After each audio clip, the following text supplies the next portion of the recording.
So welcome back to the second last session of the day. This one is focused on mobilizing for the commons, and we have a panel of three. I'll just introduce each one of them very briefly. I'll tell you the three questions I asked them to focus on, and then I'll give them the word. So I'd like to first welcome Elisabeth von Thadden. She is a journalist. She's editor with Die Zeit since 1999. And she is in charge of das politische Buch, but has also written extensively, not only in Die Zeit, but also is an author of books herself. The last one that I would like to mention, because it has some bearing on our discussion today, is a collection of her portraits, interviews, portraits of various people, titled Wer denkt für morgen, who is thinking for tomorrow. And it's very much about intellectuals, political activists, public intellectuals, scholars, thinking about different visions of the future. Elisabeth is also a fellow every year, spends a month at the University of Jena at the research program on post-growth societies, Postwachstumsgesellschaften, and we are going to hear something of her work there today as well. Then Katherine Watson, who is director of the European Cultural Foundation based in Amsterdam. And it is an institution engaged in, it's a pan-European institution engaged in support for arts, for cultural activities, but also in advocacy, research, and policy. She comes herself from many years of work on both sides of the Atlantic, having moved from Canada to Europe recently as president of the ECF in 2010, and we owe her and her organization a special thanks because they are also one of the supporters of the event here in Gdansk. So thank you very much, not only for your support, but for being on the panel this afternoon. And I've already introduced Mattei, who is professor of law, civil law at the University of Turin, as well as at Hastings Law School, University of California. That's the order in which they will be speaking as well. And let me just say it very, very briefly, what are the 3 or 4 topics which we agreed that the panel should focus on? The first, I think, is the question of ownership, question of property, which the idea of the commons raises immediately. How is it that we conceptualize the commons as something which is neither public nor private, something which can transcend the state and the market dichotomy? And with that, then, the question of how the commons are related to community. Which is the community today to which commons at different scales can relate? This, of course, is a question which can include questions about the limits of inclusion or exclusion, but they also include questions about the self-governance of this community and thus of the commons. And this is, of course, a question of scale. So I think these are questions which are not only theoretical, but they're also political, very practical issues, because they include not only questions of democracy, but also questions of belonging. And these I asked all the panelists to address with reference to concrete empirical examples on which they have been working. So in Elisabeth's case, she's going to focus on energy politics, especially in Germany. And I hope we will then have a controversy with Ugo, who has been focusing on water and water privatization here, because I think the question is, unlike what we heard from Ugo, a lot of Elisabeth's work has been about how you still need the state. And what kind of a state do you need if we are still, what kind of a complementarity one needs between self-governance at the level of the community, however defined and how it should be defined, in relationship to particular common goods, and the common good, and the question of what the limits and how they set the limits to state power and state regulation. And in the case of Katherine, she'll be talking about her work on urban commons, cultural commons, and urban spaces. So we will have 3 concrete examples in their own work to use as illustrations as we talk about some of these larger topics. Thanks a lot, Shalini. I'm delighted to be here and somehow proud as well, because in 1980, when these people here were fighting for liberty, we were simply Western pupils struggling against nuclear energy, but maybe there is even a link between these 2 battles and strivings, and I'm all the more proud to be here today. Now, since Ivan Kraschev just left the future behind, I'm happy to reintroduce the future through the front door, even if I may. And maybe say a few words about a social movement which actually shaped political landscape in the past decades. I'm talking about a movement which is scarcely visible, the renewable energy movement. Now, I'm coming from Hamburg, and if I may say a word about Hamburg, it is not only about sharing the Baltic Sea with Gdansk, it is about sharing the historical experience of a basic energy shift within one generation. Hamburg shifted from wind energy, which made Hamburg rich about 100 years ago, to oil-driven sailing ship industry. So maybe this sharpens the imagination for shifting again, or for changing again the energy basis, Europe's energy basis, and think about the aim of a 100% renewables Europe. Not only Hillary Clinton is referring to Europe when talking about renewable energies.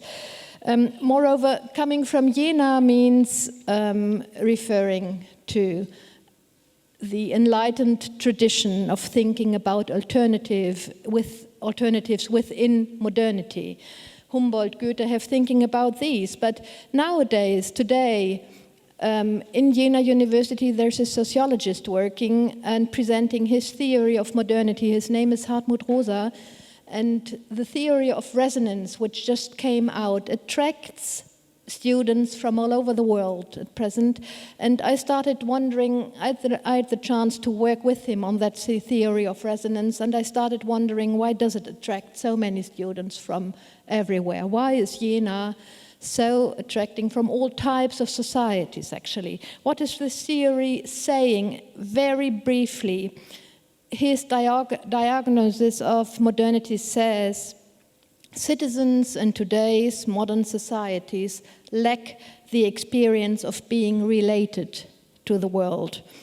What they are longing for is a kind of resonance, that this means living in unraveling social ties, which Hugo has been talking about yesterday. They don't hear the world answer anymore. They are asking questions and the word doesn't answer anymore. And this is not only true for Eastern European societies, it is most true for Western societies as well. The world isn't speaking to us anymore. So people mainly lack the experience of self-efficiency in modern societies. They can't feel their acting being efficient anymore.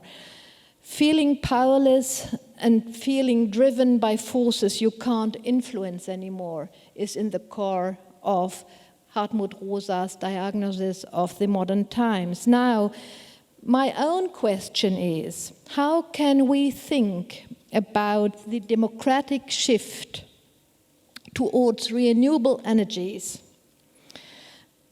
as a way to re-empower modern individuals to relate to the world in a meaningful way and feel resonance with the world. I would like to offer 4 points to our discussion. Mobilizing for the commons today means talking about modern democracies in crisis. Why? I think most citizens don't feel democratic institutions into reach anymore. Democratic institutions seem to have slipped out of citizens' reach. And this is, as Ivan already said, a good reason for feeling disappointed, because modernity promised something else. Modernity promised individual rights. Modernity promised recognition to each and everyone, participation. And now, instead, it offers complexity. It offers complexity instead of easy answers. So people, in a way, have good reasons to feel disappointed or at least powerless. What is most dangerous in these tendencies is to see that all efforts to have more democracy don't work. More democracy does not seem to be a way out. More democracy could not prevent strong xenophobe and excluding movements, the ones we witness today. So the question is how to rethink the repoliticization of democracies. And to my mind, I may say to our mind, there is one self-healing power in modernity, in modern societies, which we might think about anew. This modern self-healing power in modern society is the need for feeling self-efficient. Self-efficiency, both individually and collectively, means acting freely, feeling in accordance with yourself and your values, and feeling the need to interact resonantly with your communities. I think re-empowerment of democracies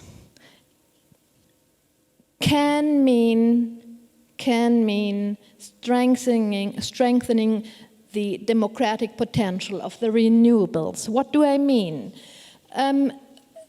The renewable energies, using the commons, which are the sun and the wind and the water, unlimited commons, can mean providing an idea of the future in which self-interest, the experience of a shapeable world, and global common goods, global solidarity can come together. The European decision to go towards a 100% renewable energy future can at least show the possibility of democratic experientialism to go towards 100%. This is at least an idea of the future.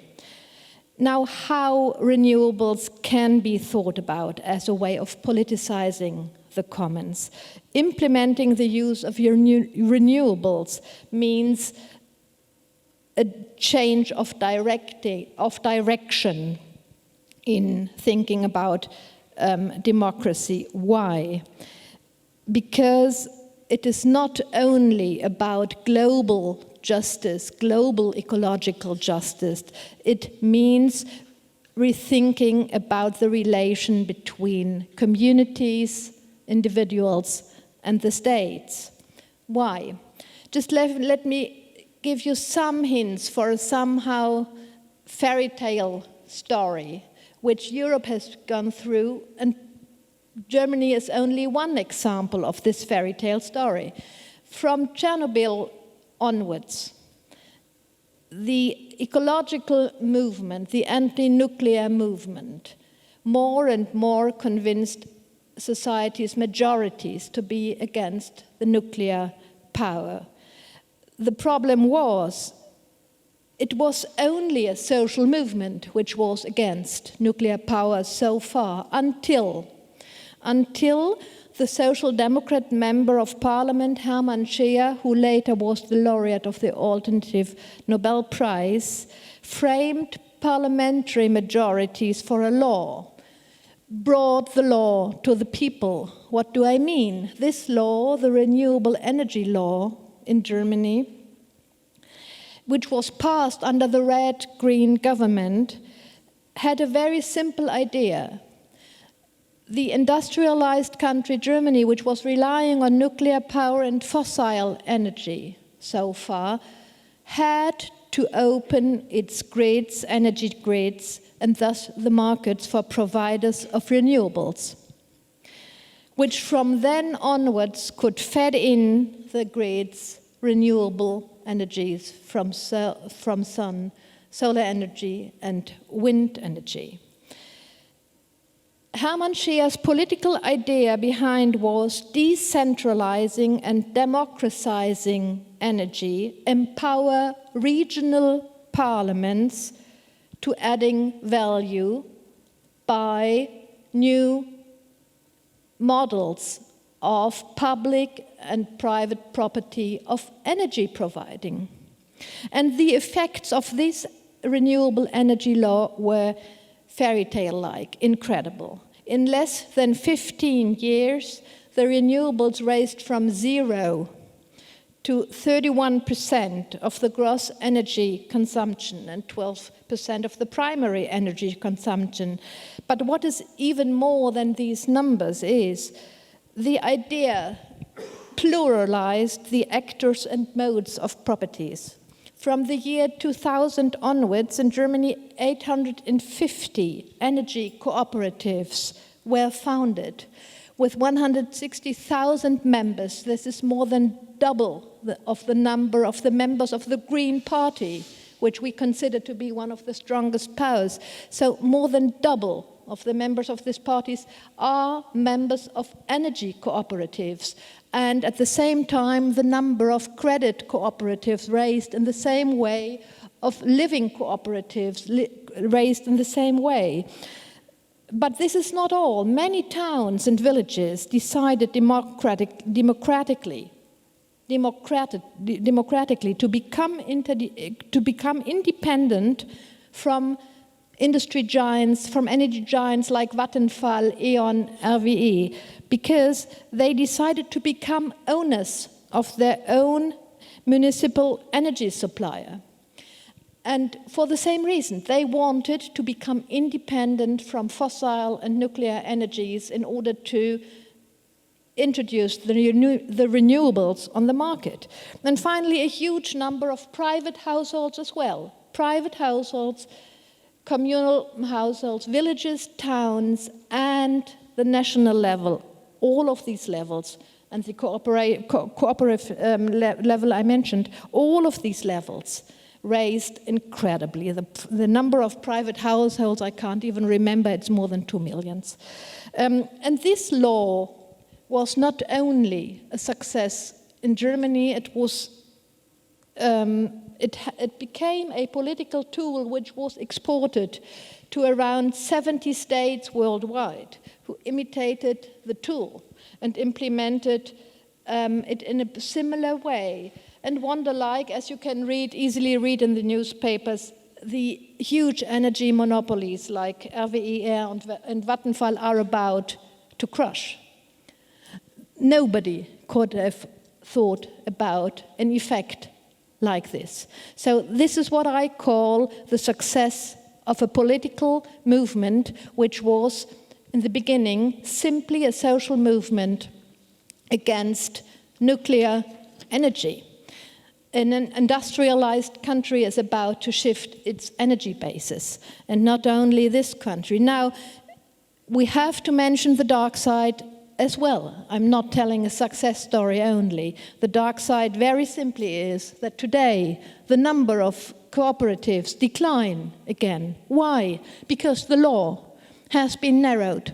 The law has been narrowed and narrowed the access of market actors to the energy markets.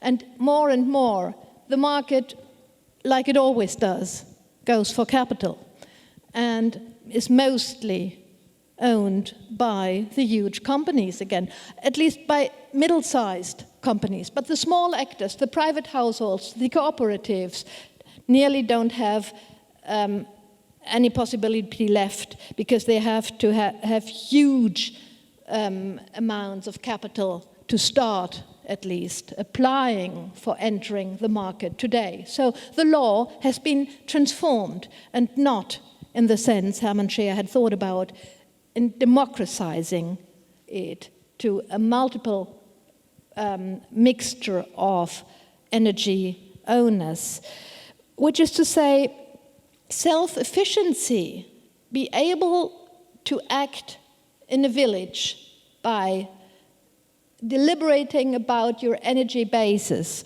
was at the stake of the renewable movements. It somehow got implemented. I think about 100 German towns and villages now go towards 100% renewable energies by parliamentary decision and own their own energy bases today.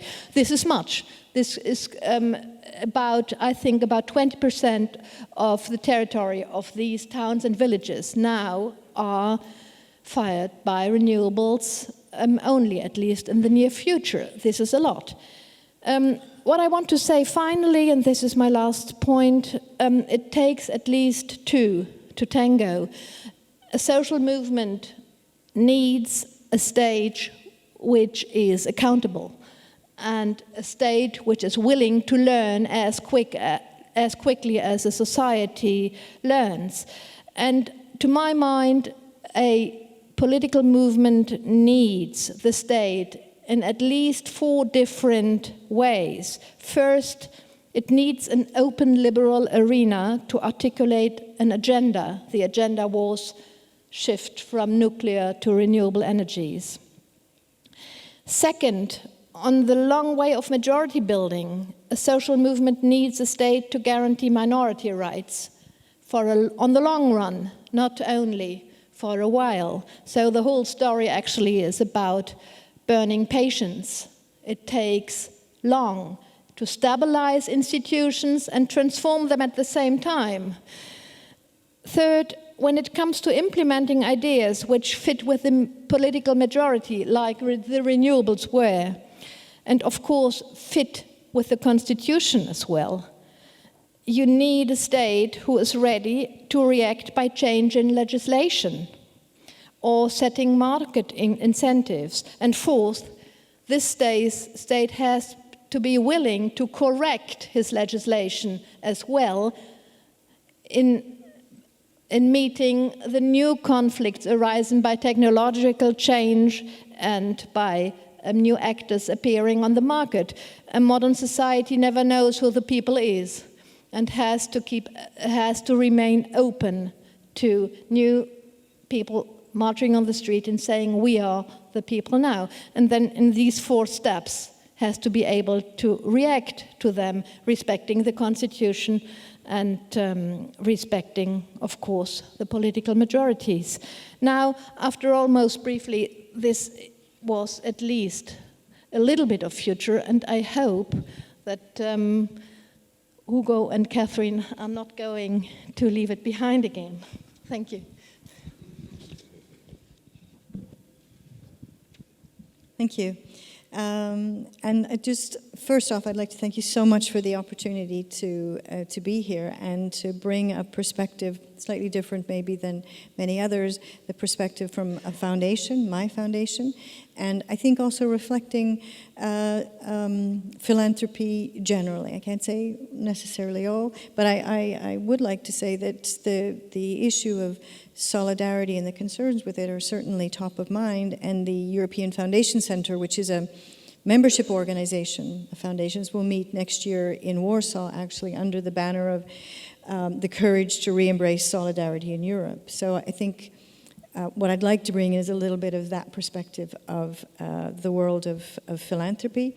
And I'd also like to thank you very much for opening up the space to bring in also some examples from practice, because one of the things that I feel that we are doing as a foundation is enabling practice. So the practice that we have been talking about, the practice of commoning the experiences of the commons, what's happening on a grassroots level, how whether you call it social movements, civil society organizations, how they're responding and how are they driving this. So thank you for the space, for the small selection of videos and the Commonsopoly game that's in the, that I hope people have had the opportunity to try, that's in the foyer.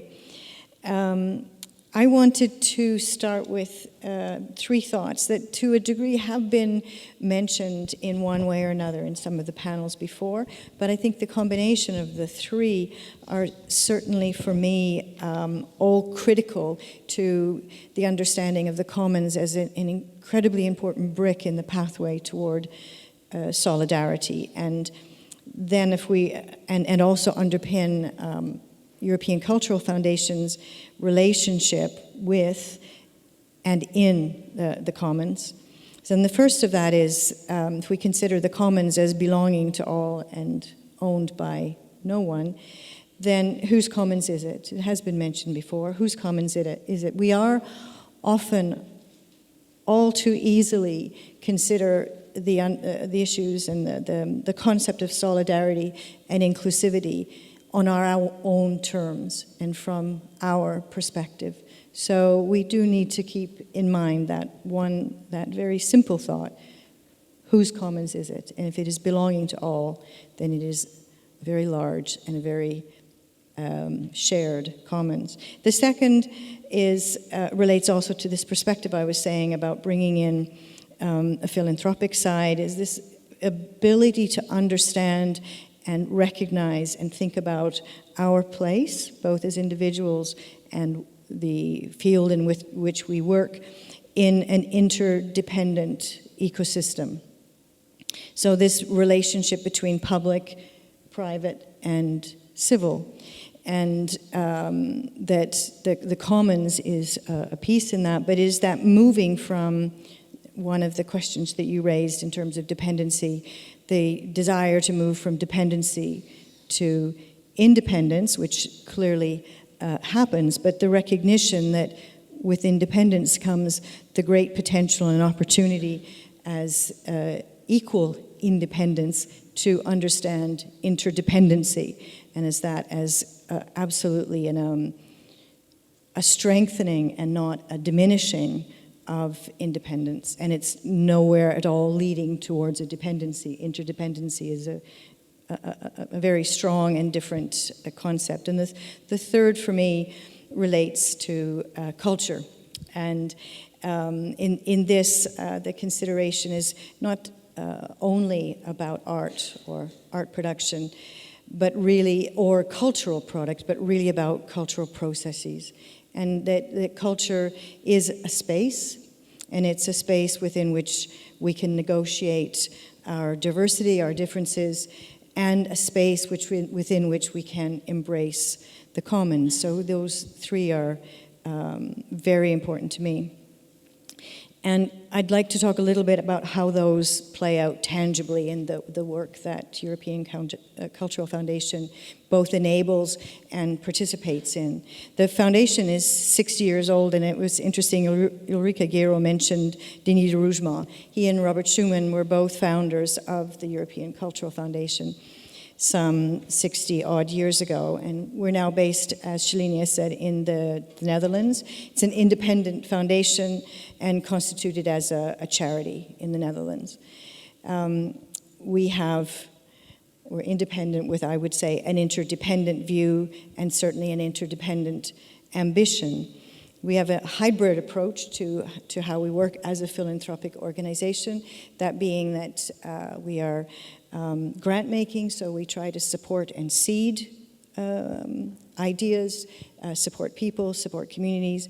We work programmatically in that we try to convene then, bring together, facilitate the connection between the ideas and the people that we support.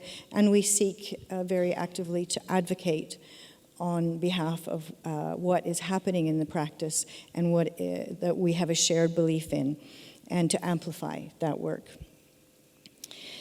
Over 60 years, our commitment to the role of culture in Europe and the value of Europe as a shared space hasn't changed, but undeniably the context is significantly different, and constantly needing to be able to focus the tools that we have, or the tools that we have selected of supporting the ideas and people in communities that are enacting change, and at this point are aimed at a change towards a just transition in our society.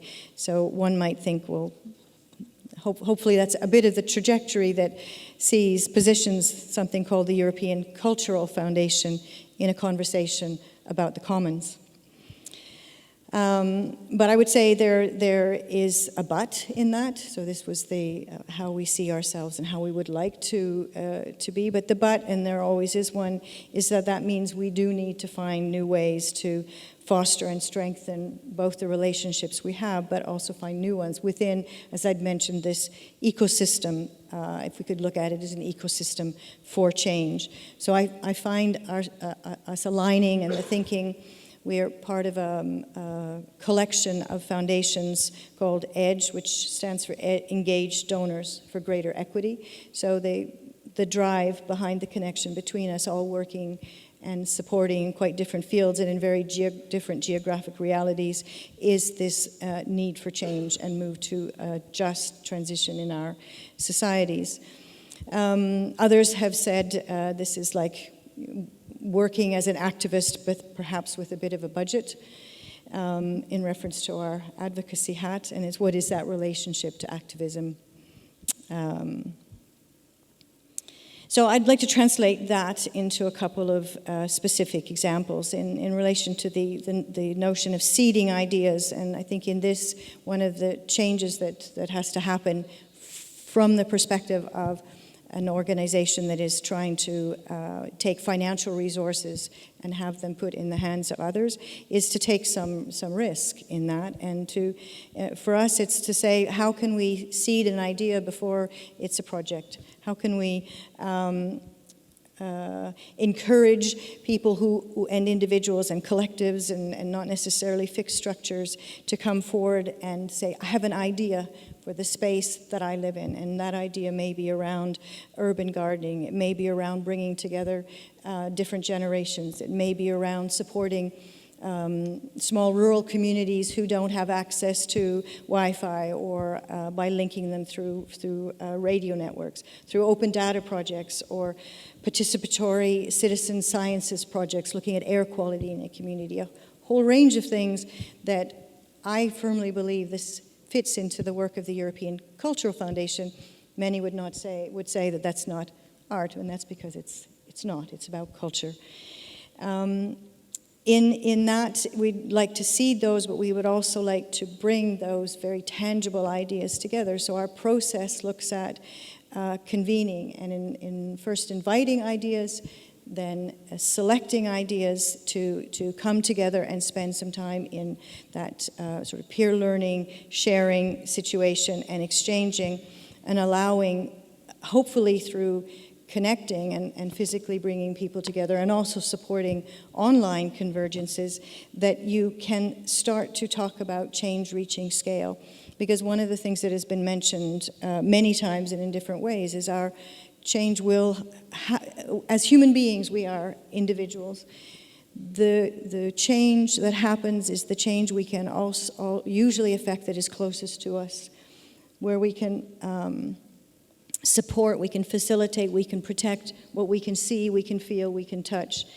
And we need to continue to enable spaces for that to happen, but the ability to connect individuals beyond that close geography and to transcend that geography, to so make interlocal connections. So for me, it is really trying to think about, if I think about this in Solidarity in Europe, think about how you bring this together in an interlocal way and not be stuck in an international one. So thinking about the value is bringing together the interlocal experience.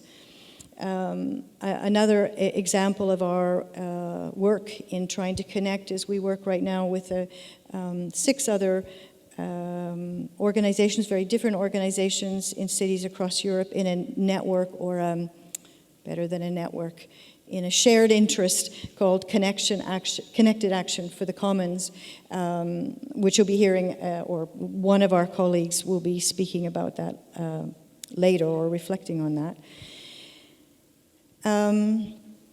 So in this connecting and convening concept, that it's the inclusivity that I was mentioning, and whose commons is it that is the most important to that, and how we can push ourselves to reach out and make sure we go beyond what is the familiar, what is the network that we have for any number of years or generations been working with.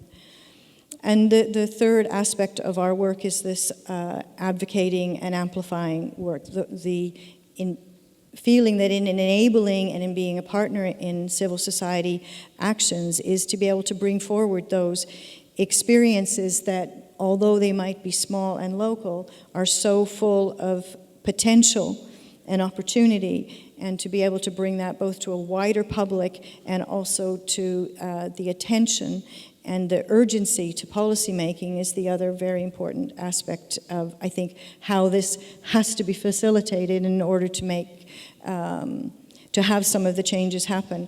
And in that, it's both working with reaching out through media, so through encouraging independent video making, trying to link that to more spaces that one could consider more mainstream or have a greater reach, and the other by awarding and lifting up some of the examples that we have seen. For instance, we have an annual award that we give that went a couple of years ago to Teatro Valle Occupato, and through that our foundation met Hugo, and or to the Visual Culture Research Center in Kiev, to Teo Selikoski in Zagreb, all of whom they and the network that they work with are working for change in the community that they're in, are pushing and are living the commons. But the hope that we have is by connecting these, you start to enable a space that takes that to an interlocal and strengthens it in its desire to function as, not necessarily function as a movement, but live and breathe as a movement. Just maybe the last, because then it might be an interesting entry point for many of those working in journals, and from the perspective of writing and gathering thought. One of the things we do try to do is take through publishing and working in partnership, for instance, with Krytyka Polityczna in Poland on a publication called Build the City. And we inserted a small flyer. All of the publications are available online, or you can ask for a hard copy of them. And another is, and building on the Build the City idea, is this how one takes a local, a very small local seeding, and how it might translate into something, or just by nature of it connecting with others, the scale is much larger. One of the idea grants that we awarded a couple of years ago went to a group of architectural students in Solin in Croatia, who were very interested in how a disused quarry space could be repurposed for cultural and recreational and community use. So through a research grant that they had received through us, they were able to take a step in their own community to work closely with the municipality. There was enough resource to do some of the citizen participation activities that they wanted to do in bringing the community together to see how they could commonly design and think about the development of that space. it was just enough to allow the city to be able to come in, or the municipality, municipal authorities, in supportive of what was happening. And very happily, this process was embedded then in the institutional change in the community, but also now is part of an EU URBACT program where they're working from their community with other communities, including Ghent, on a European-wide consideration. So for us to be able to enable that kind of, we weren't there at every step, but be able to see how the seeding and then the convening and then the amplification of that. And now that is part of something that through Connected Action for the Commons, next week there'll be a presentation at the EU Interparliamentary Committee on Common Goods and Public Services, specifically from this take. So with that, I'd like to wrap and pass to Hugo. Yeah, just to clarify, do we get a second round, or okay? So I will try to be short in this first one. Well, you know, you ask about property, relationship between property and commons. And you asked for some concrete experience. So I can tell you how the commons were born as a legal concept in Italy, in a quite interesting and very official setting. It happened that in 1990, from 1990 to 1993, Italy went through a process of privatizations of public property of incredible strength. We privatized public property for about 130, 140 billion euros.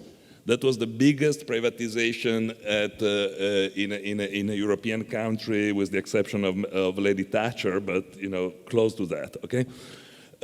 For 10 years, in the years in which the West was looking itself in the mirror, it was impossible to criticize this strategy.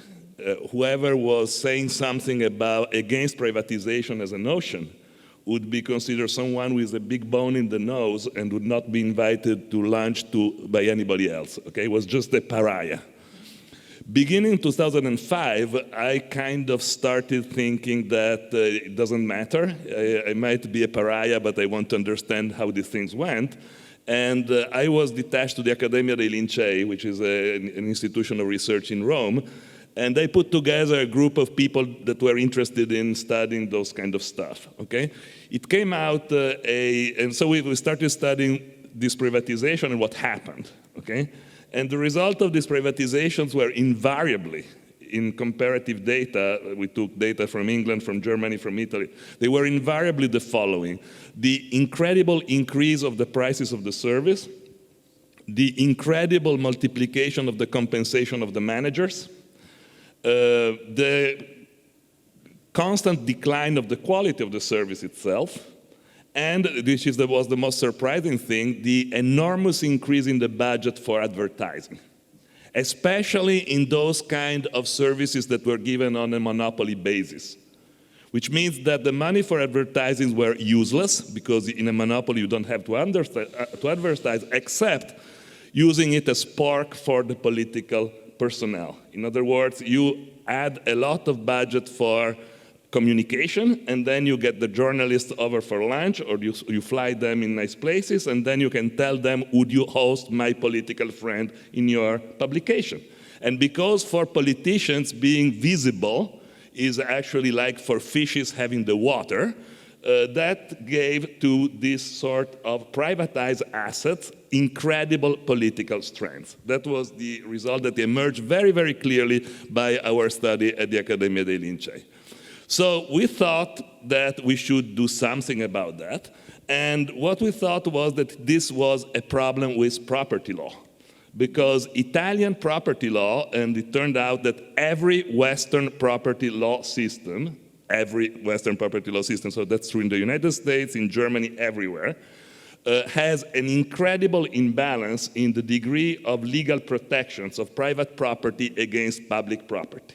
Private property is very, very much protected by the legal system since the times of John Locke. Okay, the idea that against Leviathan you needed to have the government to protect you, whereas public property is left in the hands of government, and government is considered the owner of public property.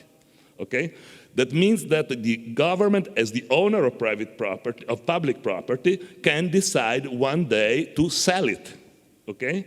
And this is part of the normal political process. So the leader that decides to sell public property is not going to be harassed by lawyers.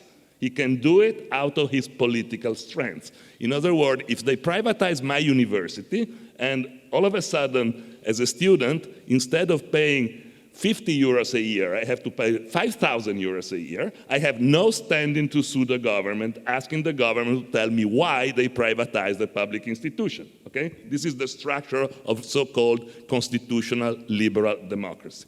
That stuff is obscene, could work when the relationship between the public and the private is that the public has a lot of power and is actually responsive to the people, so the people are still citizens, but it's not the case today in which the people are not citizens anymore. They might be consumers or maybe even commodity, and this is really part of my second question, in which I will talk about this evolution. But in the current situation, the government can actually privatize with no check whatsoever, out of being bribed into privatization by those that eventually will buy the public property in private hands.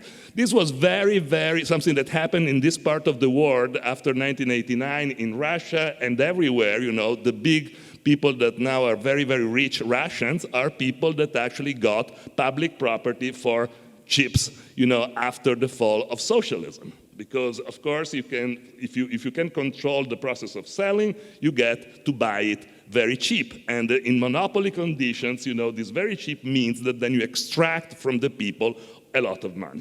Okay? So this is the scenario.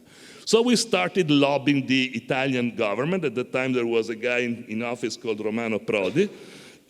And for some reason that had nothing to do with any sort of political agency by Romano Prodi, he never had any, we were able to have a commission established at the Ministry of Justice in Italy, headed by Stefano Rodotà, who was a very famous Italian legal theorist and politician. And I became the vice president of that commission, and the commission has the mandate of actually rewriting the rules of property law in the civil code in order to introduce the commons as a category that could actually work to introduce some sort of resistance against this lawless privatization process. So that was the mandate, okay? You guys, the public property law was obsolete. That was still Napoleonic law, practically unchanged since 1804. And therefore, when you have a legal system that is that old and obsolete, you can no wonder that it doesn't work. And in fact, it was not working, okay? So we started to work on this idea, and it emerged this notion of the commons, and we had the problem to define the commons in a way that could fit in a system of codified law in the civil law tradition, within a pretty classic structure of a civil code. We could not make big, kind of creative exercises in thinking and in wishful utopian understanding. We had to give something that was justiciable, okay? That was nitty-gritty stuff that lawyers could understand and work with. So we came out with a definition of the commons. The definition of the commons that came out at the time was very simple.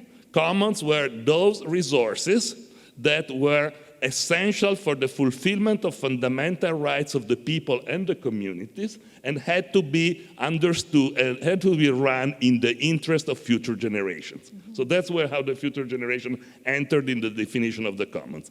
And then the article proposed went out with a list of commons that included, of course, water as the first one, but also, some sort of cultural properties of a variety of kind, ice, snows in the mountains, beautiful places. There was a whole list of these things. Archaeological sites, things that could not be introduced on the market and commodified. Okay, so this is the birth of the Italian commons idea. It was a very lawyerly kind of thing. It was done by a group of people that were not revolutionaries. We were not kind of There were some left and some right people in the committee. Romano Prodi would never had appointed a committee that was radical in any possible way. And in fact, it was not radical. There was just a big consensus that happened that certain kind of resources could not be left to the logic of the here and now of extractive property law, nor to the logic of being re-elected of the political process, corrupted as it was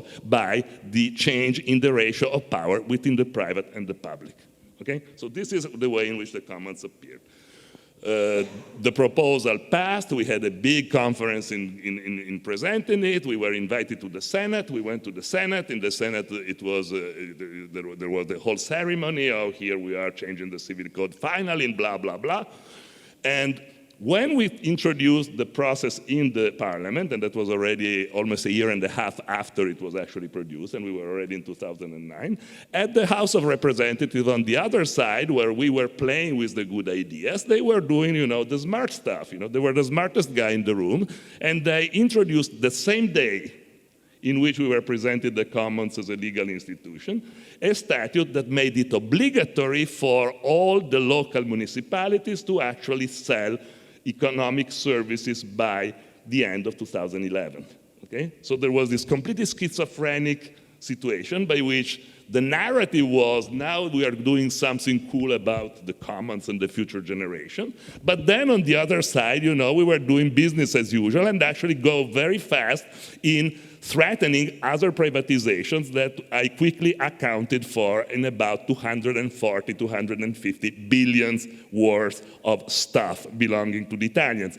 Italy has a very serious public estate. We still have a lot of public stuff. 80% of the services are still owned by the public, okay? So that was a lot of grease for, hungry people that are gonna get it. So this triggered the referendum. There was nowhere else, no other way to actually react against that scandal than trying to do a referendum.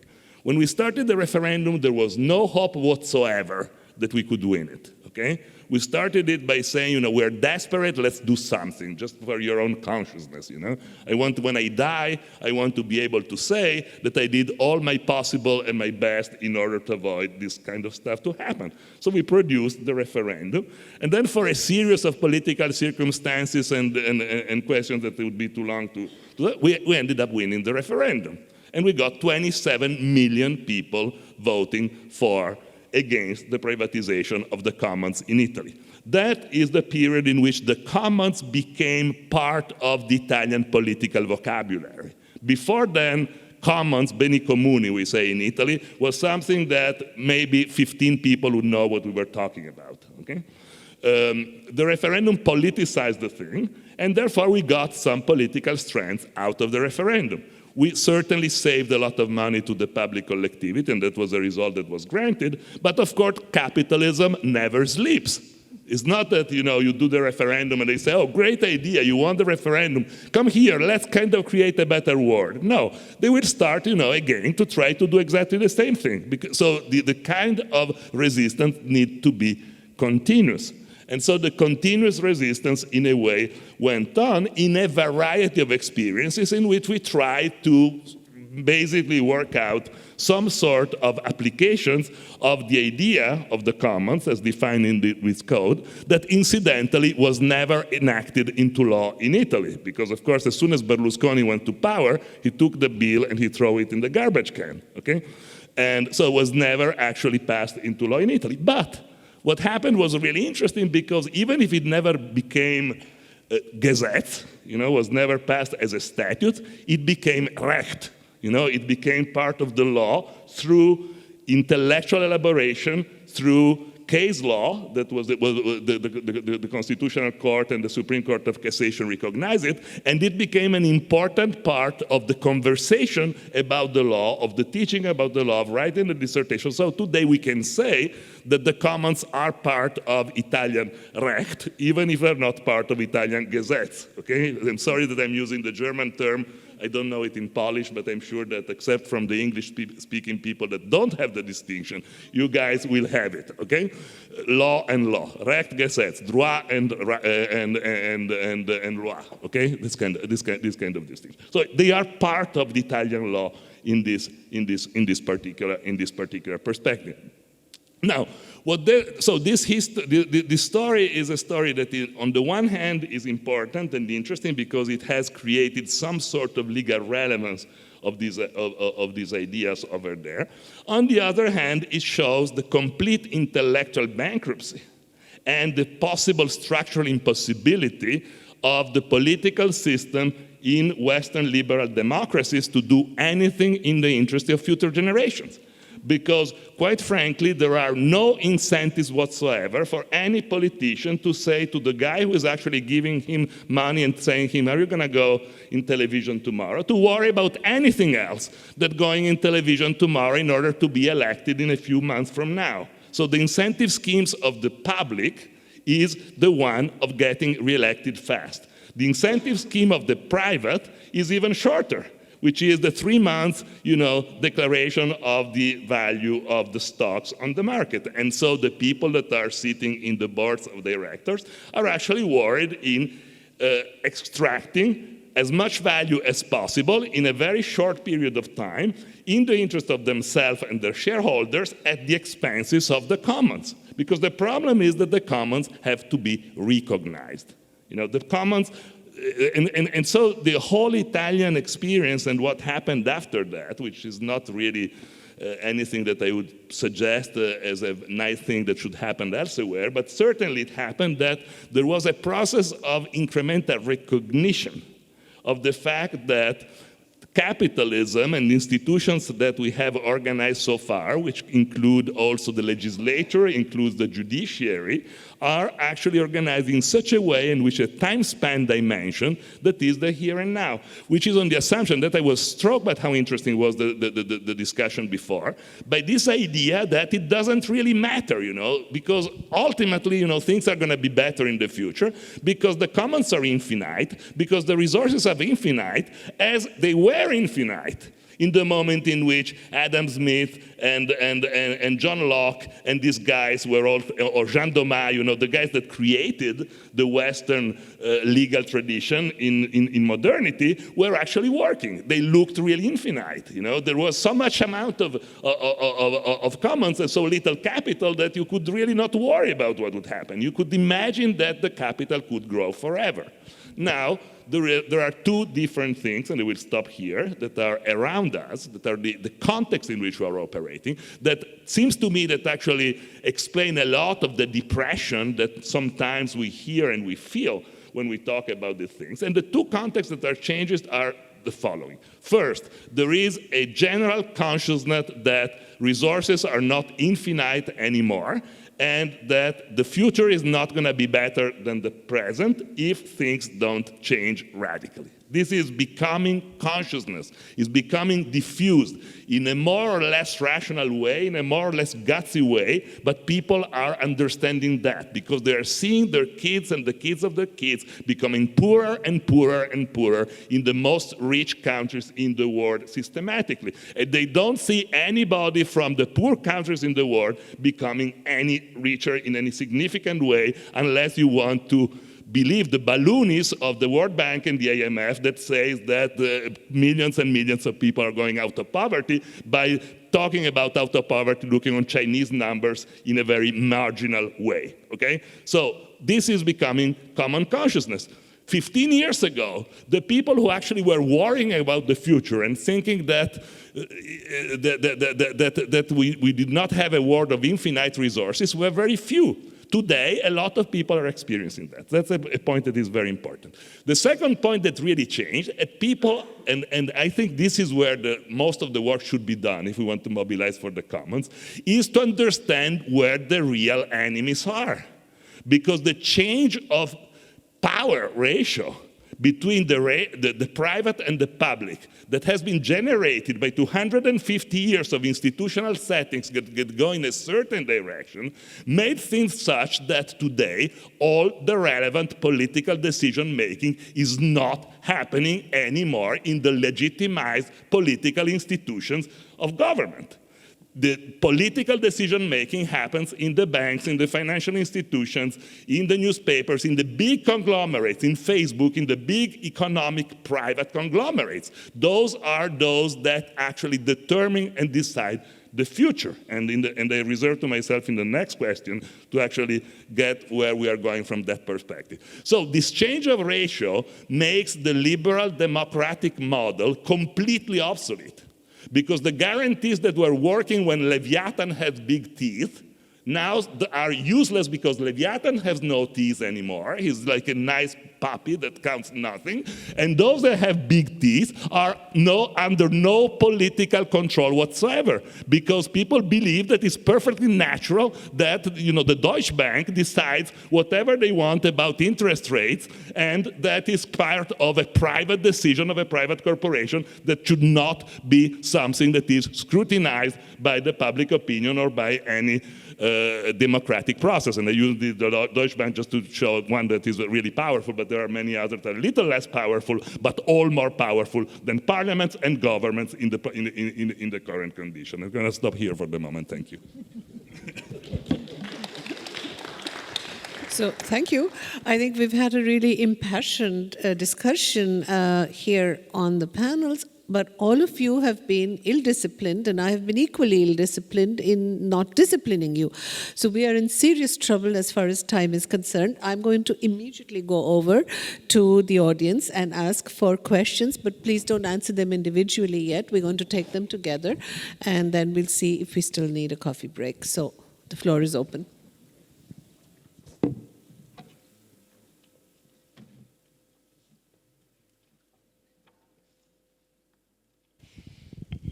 Tomasz Kudlarek from Gdańsk University. I have a silly question. Perhaps we should charge the private companies like Microsoft or Deutsche Bank with responsibility for environmental politics and social services, instead of kind of charging our governments with such responsibilities. I mean, perhaps it's a matter of changing of shifting the attitudes of the public. I mean, if they are in power, let's make them pay, and let's make them organize the provisions for the societies they exploit directly. I mean, what I mean is, okay, the world is run by corporations, so why not? Why do we still care about governments and so on? It's of course a provocative question, but I think I would like to hear a comment.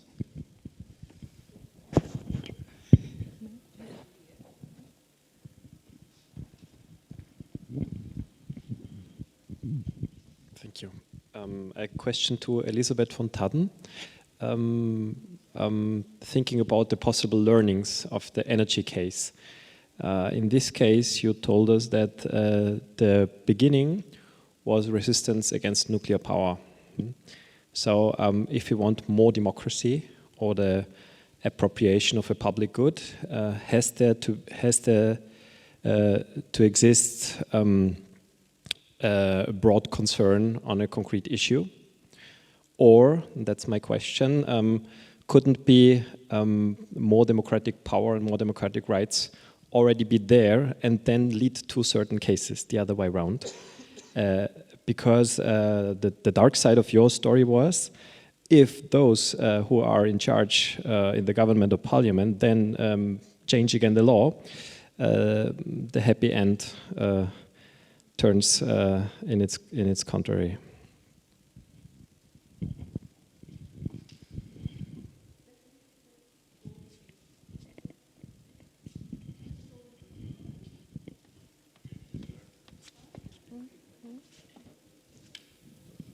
Your question is a provocation, but is in fact exactly when I want to go. The point is that in the 60s, we were talking about a notion that was that of the democratic viability of the economy in Italian leftist intellectual lawyer circles. In other words, big corporations at the time were the fiat that were behaving like private property owners towards their workers were actually put under political scrutiny, saying, the individual rights of the people, the rights of a democratic life should continue within the corporation.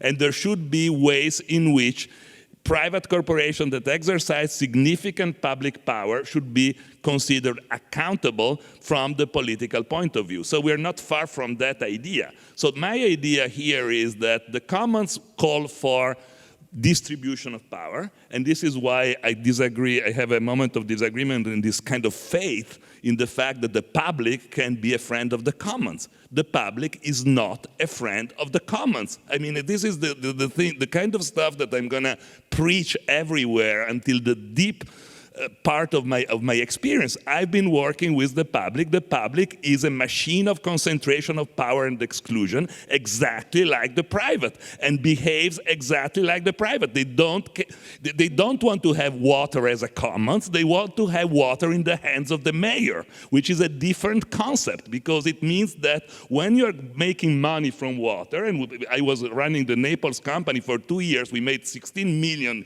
euros on water because it was raining a lot. Those 16 million euros should have been used for the future generation in running water ecologically, persuading the little kids to take shorter showers, having some sort of alphabetization of the people, some sort of literacy of the people about how to handle water. But the mayor of Naples, who is was a very respectable comrade, said, no, 16 millions are useful for my campaign. So Ugo, get out of there. This is money that belongs to the public. That means to say belong to me, because I'm the mayor of the city, and they're not belonging to the water. You see, that's the problem of the relationship with the public, which is exactly your story.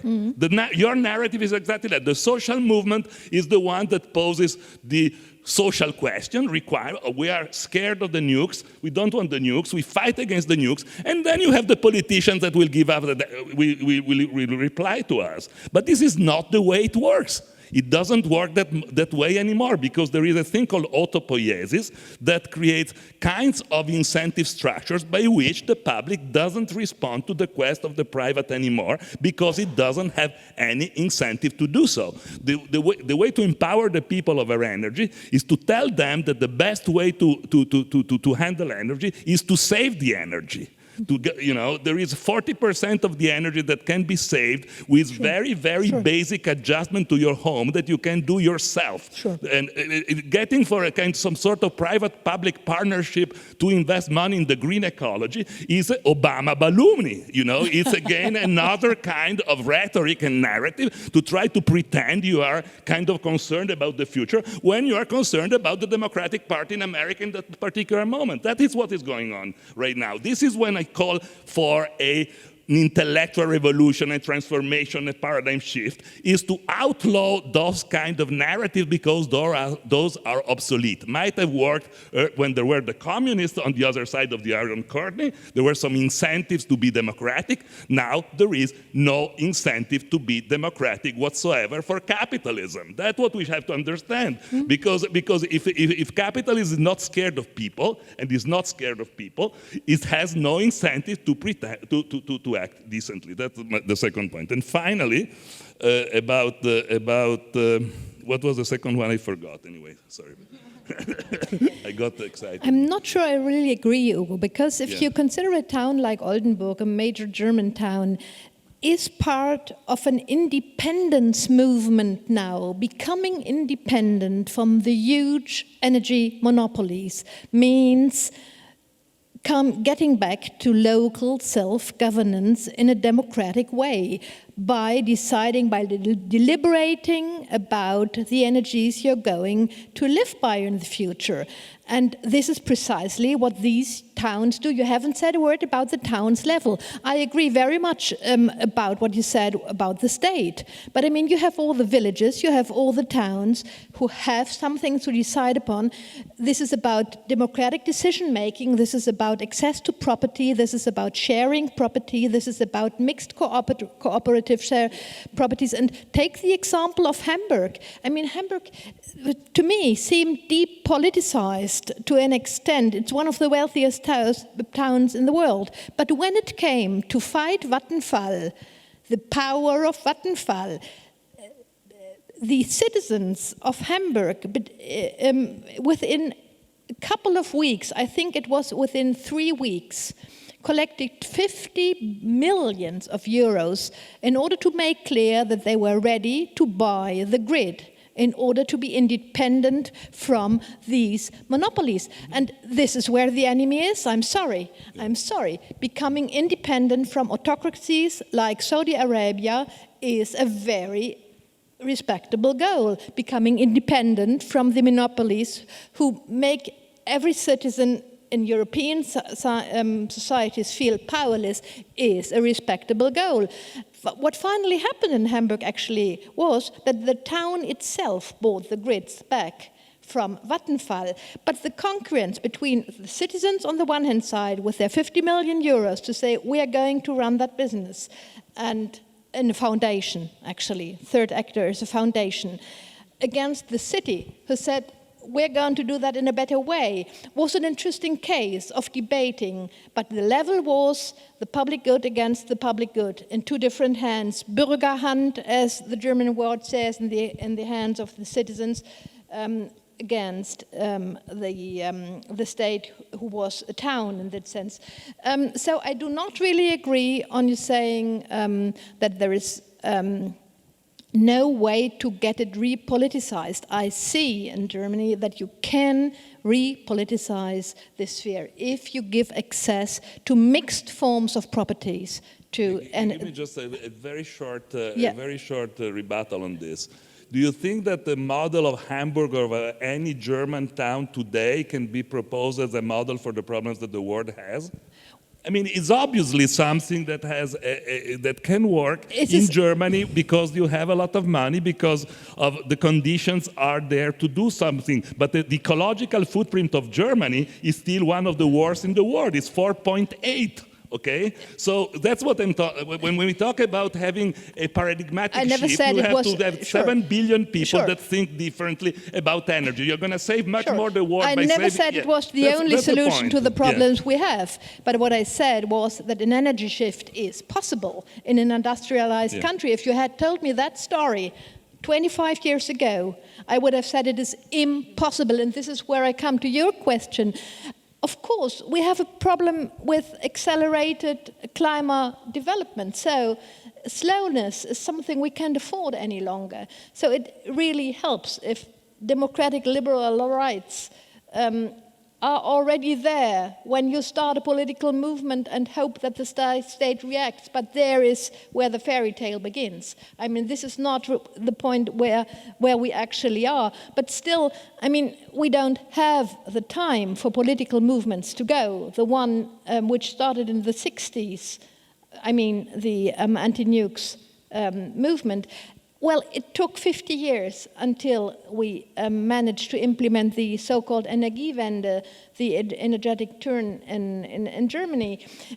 The question, if you put it ecologically, how far we can go with that patience we had in the last century, I can't answer it. The only thing I know is that we have now an historical experience which says that democracies can rely on some kind of self-healing modern capacities as well as one of the resources they can deal with. And independence is not a minor value. I mean, independence movements are what it needed to get away from the Ancien Régime in France. And what we actually try to do at present is getting away from the ancien energy regime and say goodbye to dependencies Democrats can't stand any longer. I do not want to depend on Saudi Arabian politics and think it is far more reasonable to try to live in a European community which self-organizes the energy provision by renewables only. I'm sorry, I'm going to have to close the session but we can continue the discussion, not only over coffee, but I think the next session is on the economy of the commons, and I think the questions we have got to are partly about the political organization of the commons and decision-making, partly about the economy of the commons and who should be paying the bill, and who is paying the bill, partly about questions of temporality, the time horizons in which we are thinking, and the kinds of incentives which are available. But I think we have some really serious and, in my view, very fundamental dissents on the panel. And I think this is an excellent way to stop the panel, not in an artificial consensus, but with some really fundamental differences of opinion, which I think need to be talked about, because I think that's where the political and the economic debate on the future shape of our societies really is. And that's the discussion which we need to follow through. So thank you very, very much. And I'm sorry to have to cut the discussion off.